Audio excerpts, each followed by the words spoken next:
Halo pemirsa, kembali lagi di channel Portal Dunia yang selalu update seputar berita nasional. Pemerintah berulang kali menyampaikan narasi anti perubahan menjelang Pilpres 2024. Senantiasa menekankan bahwa pembangunan era Presiden Joko Widodo harus dilanjutkan. Pada saat bersamaan, bakal calon Presiden Anies Baswedan dan koalisinya menjual narasi perubahan. Gerbong mereka dinamakan Koalisi Perubahan untuk Persatuan, KPP. Salah satu narasi anti perubahan disampaikan Menteri Koordinator Bidang Maritim dan Investasi Luhut Binsar Panjaitan. Ia membalutnya dengan visi Indonesia menjadi negara maju.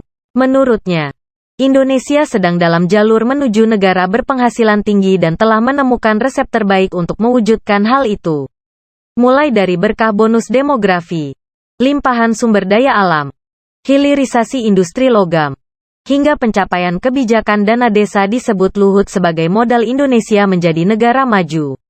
Saya berharap siapapun presiden ke depan harus melakukan ini.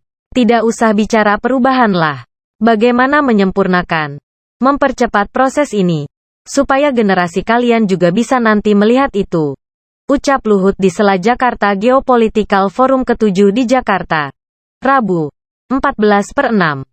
Narasi serupa juga disampaikan Presiden Jokowi dalam beberapa kesempatan. Dia berpendapat Indonesia bisa menjadi negara maju hanya jika presiden berikutnya melanjutkan pembangunan yang sudah ia mulai. Jokowi tak berhenti di situ. Ia menyatakan siap cawe-cawe di Pilpres 2024 untuk memastikan pemimpin berikutnya melanjutkan pembangunan. Kepemimpinan itu ibarat tongkat estafet, bukan meteran pom bensin.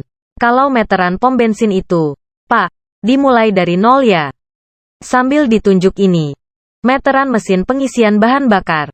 Apakah kita mau seperti itu? Ndak, kan?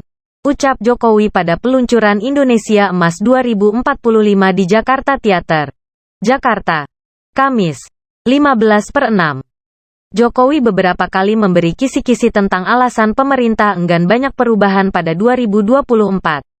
Dia menekankan pentingnya sejumlah proyek berlanjut meski presiden berganti. Misalnya, keberlanjutan pembangunan Ibu Kota Nusantara, IKN.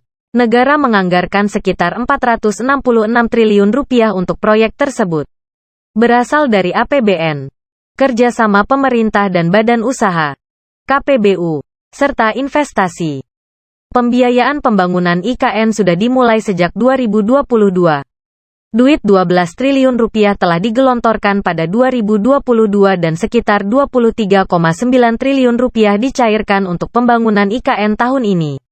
Jokowi juga berkali-kali membalut narasi anti perubahan dengan visi hilirisasi industri. Ia ingin Indonesia tak lagi menjadi negara pengekspor bahan baku mentah. Menurutnya, penghentian ekspor bahan mentah sudah terbukti mengatrol nilai ekspor hingga Rp450 triliun.